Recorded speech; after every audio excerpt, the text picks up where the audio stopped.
Bienvenue dans ce grand journal de Tosungana Télévision. Commençons donc par cet élément.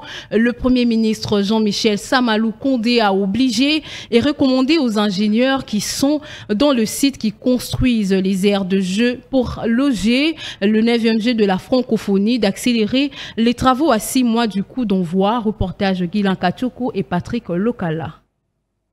4 mois après sa visite dans le site qui vont abriter le 9e jeu de la francophonie, notamment le stade de Martyrs, le Premier ministre congolais Jean-Michel Samalou Kondé a repris son bâton de pèlerin ce mardi 10 janvier 2023 dans les 3 sites. Le stade de Martyrs fait la 2e étape de sa ronde de ce mardi 10 janvier 2023. Après avoir effectué cette visite, le chef du gouvernement des Warriors veut un suivi pour accélérer les travaux, puisque dans plus exactement 6 mois que le 9e jeu de la francophonie Made in RDC ouvrira ses portes. Nous sommes ici dans le cadre des suivis, des travaux qui sont exécutés dans le cadre des Jeux de la francophonie, les 9e Jeux de la francophonie, qui vont se dérouler ici à la fin du mois de juillet, au début du mois d'août de cette année 2023 à Kinshasa.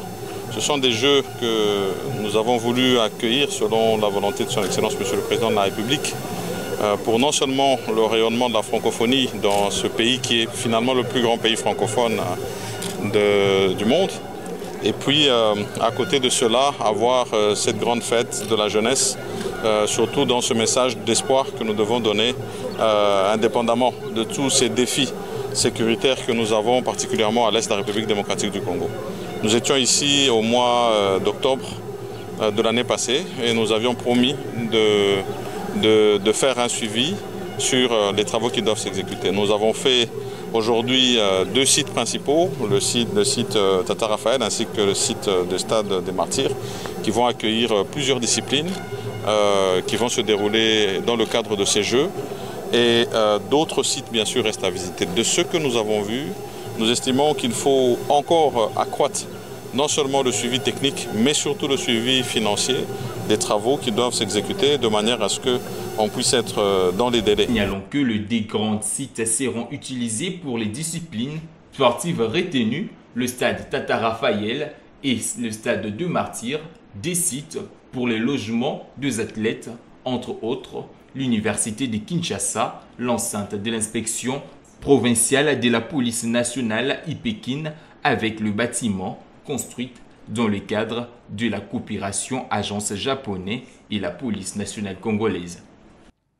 Le pape François va effectuer un voyage pontifical en République démocratique du Congo du 31 janvier au 3 février 2023. Cette visite est placée sous le signe tous ensemble réconciliés en Jésus-Christ. L'annonce a été faite au cours d'un briefing organisé par le ministre de la Communication et Médias Patrick Mouyaya, accompagné du nonce apostolique résident en RDC, Monseigneur Hétor Balestrero, que je vous propose également de suivre. Le Congo est d'une certaine manière un pays synthèse de tout le magistère du pape François, de beaucoup de questions qu'il a courageusement abordées pendant les années de son pontificat, mais c'est aussi la volonté de montrer la proximité, l'assistance, la sympathie de l'Église universelle pour le Congo, et c'est aussi la volonté d'aider le Congolais à tourner véritablement la page, c'est-à-dire à se réconcilier. Se réconcilier et en se réconciliant, aider le monde à regarder le Congo sous un jour nouveau. Pas seulement comme un problème à résoudre, mais comme une urgence morale pour le monde entier que le monde ne peut pas négliger et ne peut pas oublier. Alors, le pape sera ici le 31, il visitera il y aura 6 sites qui sont intéressés autour de 11 événements.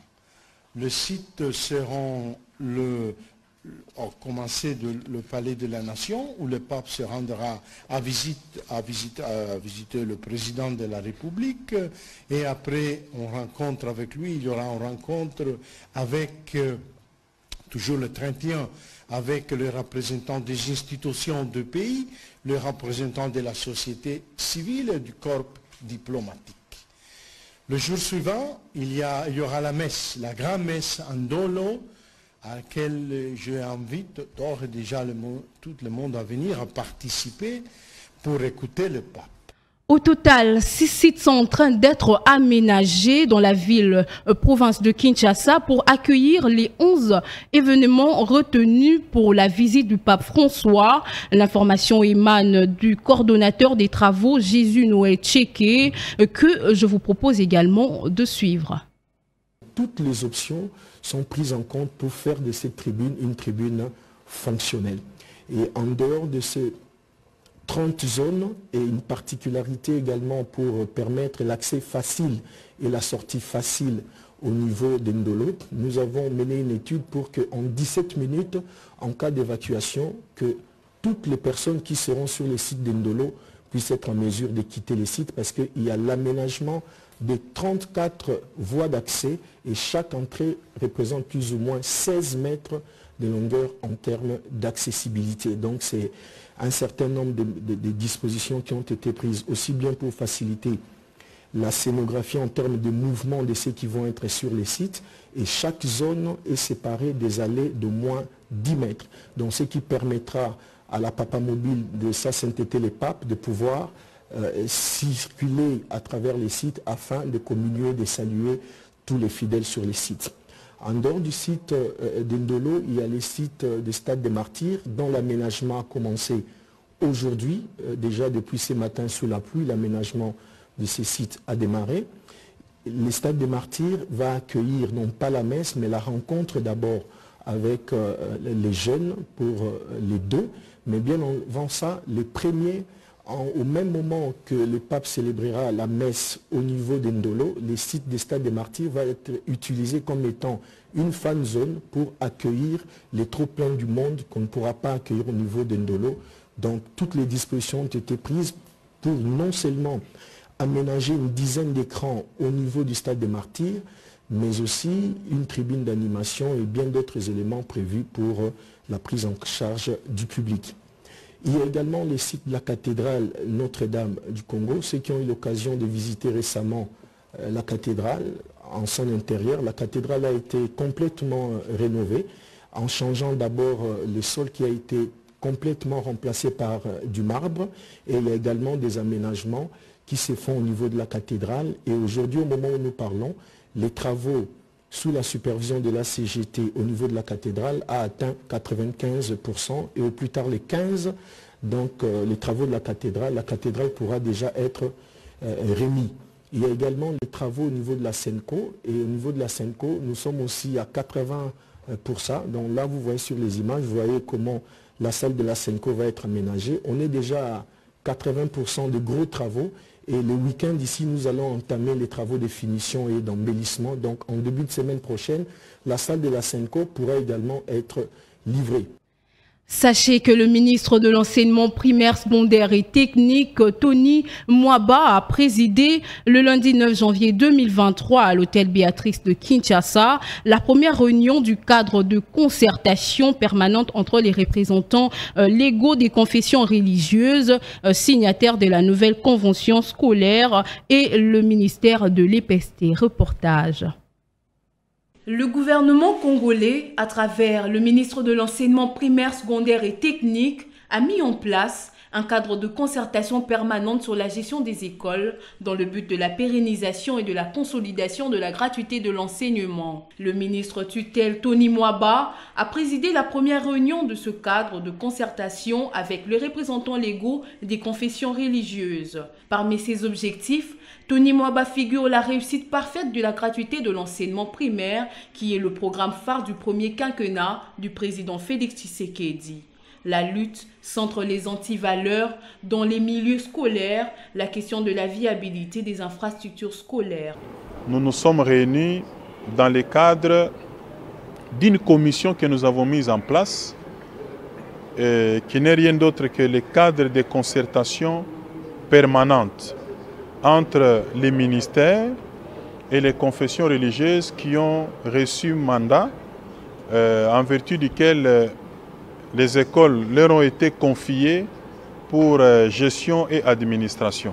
C'est cette commission-là que nous avons mis en place et c'est ce cadre de concertation-là qu'on a mis en place par un arrêté ministériel pour que nous puissions nous réunir régulièrement et à chaque fois qu'il y a des besoins pour essayer d'harmoniser nos vues.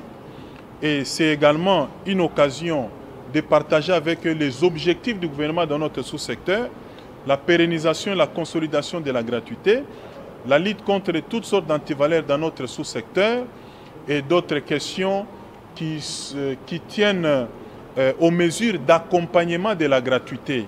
En réaction à la communication du ministre Tony Mwaba, le révérend Israël Dodo Kamba, représentant légal des églises de réveil du Congo et président des confessions religieuses du Congo, a sollicité auprès du ministre l'instauration d'une journée d'audience particulière à l'intention des représentants locaux des confessions religieuses. Là, nous disons, le bateau est en marche, nous ne pouvons que nous y mettre et unanimement, toutes les confessions religieuses. Et nous sommes très encouragés.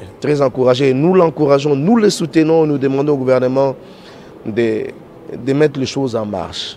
Rappelons que depuis le 11 novembre 2022, différentes confessions religieuses ont signé tour à tour la nouvelle convention scolaire qui liait l'État à l'Église dans la gestion des écoles pour notamment clarifier la question de la gratuité.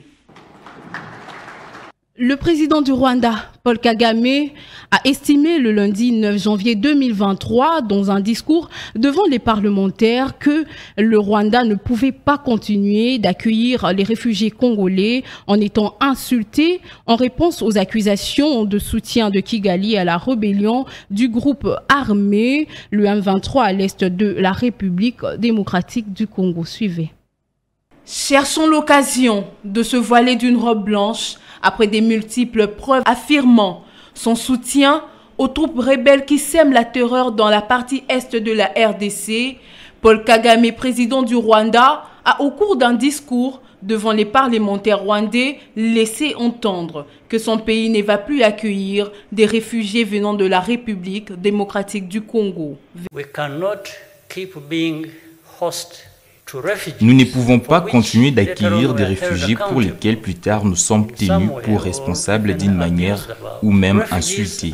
Tous ceux qui pensent que c'est les problèmes du Rwanda et non pas celui du Congo, premièrement, retirer les Congolais qui sont ici. Ce qui arrive tous les jours à cause des actions de leur gouvernement et des institutions qui disent que le gouvernement ne fonctionne pas correctement. Ce n'est toujours pas mon problème. Et si c'est mon problème, c'est le vôtre aussi. En tant que communauté internationale, c'est à eux que je m'adresse. C'est autant votre problème que le mien. Cette décision vient compléter la suite du conflit qui règne entre Kinshasa et Kigali après que le président de la République démocratique du Congo, Félix Tshisekedi, a démasqué l'hypocrisie manifeste du président rwandais lors de ses sorties médiatiques. Ici est de rappeler qu'il y a de cela une décennie que les relations entre Kinshasa et Kigali restent tendues, d'où le commissariat des Nations Unies pour les réfugiés a signifié que le Rwanda a accueilli depuis novembre plus de 76 000 Congolais, pour certains depuis plus de 20 ans, et les médias locaux parlent de plus de 2000 nouveaux arrivants ces 2 derniers mois. Le chef d'état-major général des FARDC, Christian Chiwewe, est à sa première visite au Nord Kivu depuis sa nomination par le président Félix Tshisekedi pour une mission d'inspection de ses troupes en opération dans cette partie du pays, un élément sélectionné par Natacha Bomongo.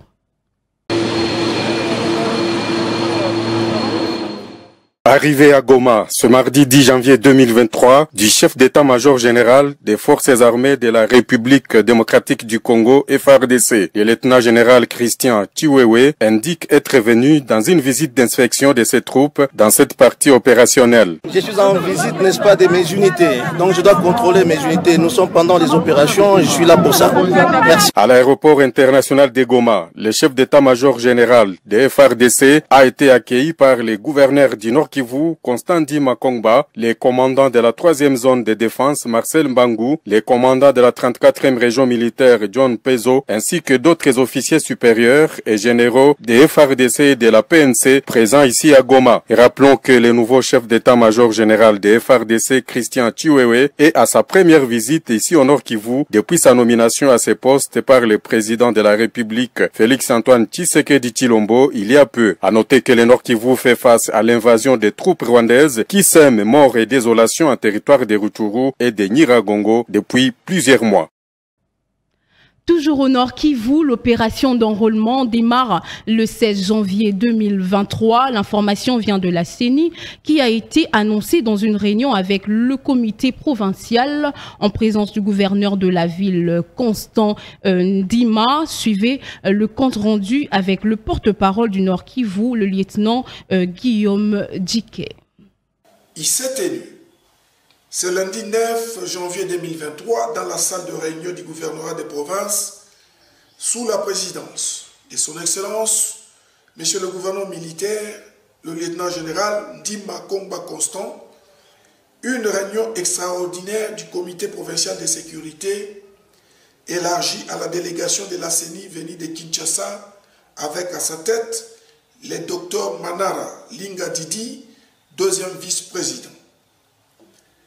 Un seul point était inscrit à l'ordre du jour, à savoir la sécurisation du processus d'enrôlement des électeurs en province du Nord Kivu. Dans son mot, le deuxième vice-président de la CENI a commencé par dévoiler le secret de sa feuille de route devant le comité provincial de sécurité. En effet, sa délégation est à Goma pour plusieurs activités relatives au lancement de la sensibilisation des électeurs à s'enrôler en préparation des échéances électorales à venir, y compris une séance de concertation avec les forces vives de la ville de Goma afin de leur faire part, entre autres, des innovations apportées au processus électoral et les règles des jeux y afférents. D'où il a sollicité l'accompagnement du comité provincial de sécurité.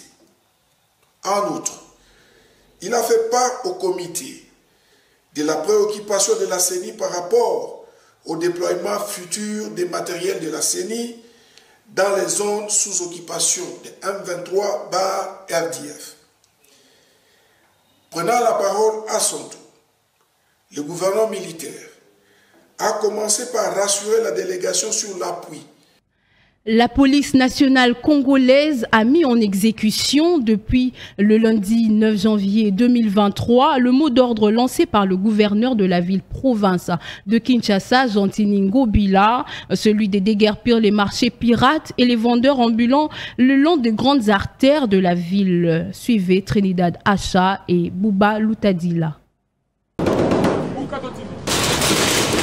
Tous les vendeurs le long de grandes artères ont été délogés ce lundi 9 janvier par les agents de l'ordre. Ça fait plusieurs jours que ce petit commerçant le long de grandes avenues ont été prévenus. Je ne me suis pas organisé par rapport à ça. Là, je pose d'abord la question, où est-ce que je peux aller? Parce que marché central, c'est la société, on nous dit d'entrer à Liberté. Est-ce que vous savez des conditions qui se causent à Liberté? Est-ce que marcher à Liberté, ça a la possibilité d'avoir autonomie à la population? Oui. Donc, même si on a des choses à dire, même si on a bien à Royo. Nous n'avons pas d'autre occupation, nous sommes de veuves.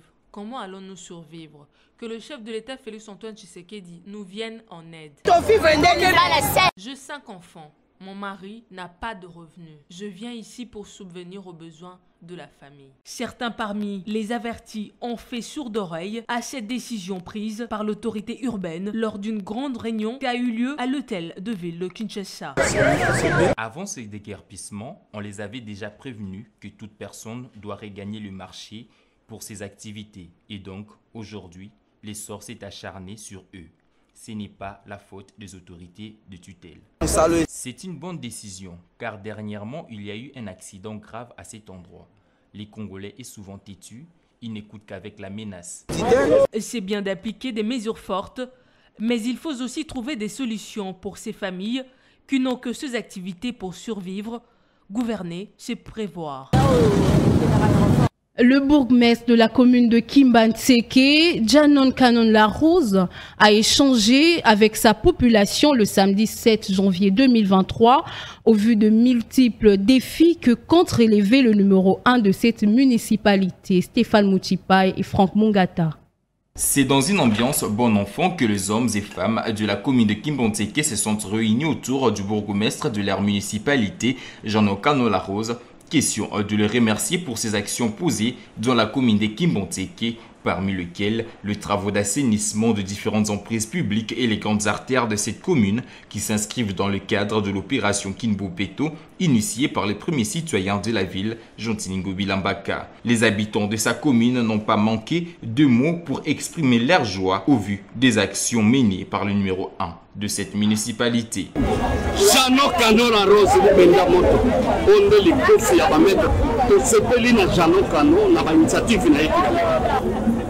A continuer na musala na ye kale salati population Kimbantseke pesi chance bona musala malam. Dans son intervention, le bourgmestre de la commune de Kimbantseke, Janon Kanon Larose, a remercié ses citoyens pour leur amour exprimé à sa modeste personne.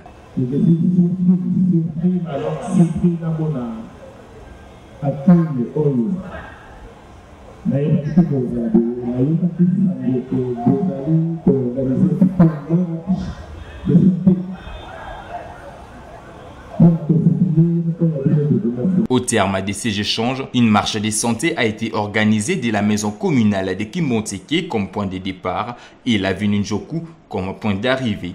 Un verre a été partagé au quartier Kinkole, toujours dans l'optique de clôturer cette journée en couleur.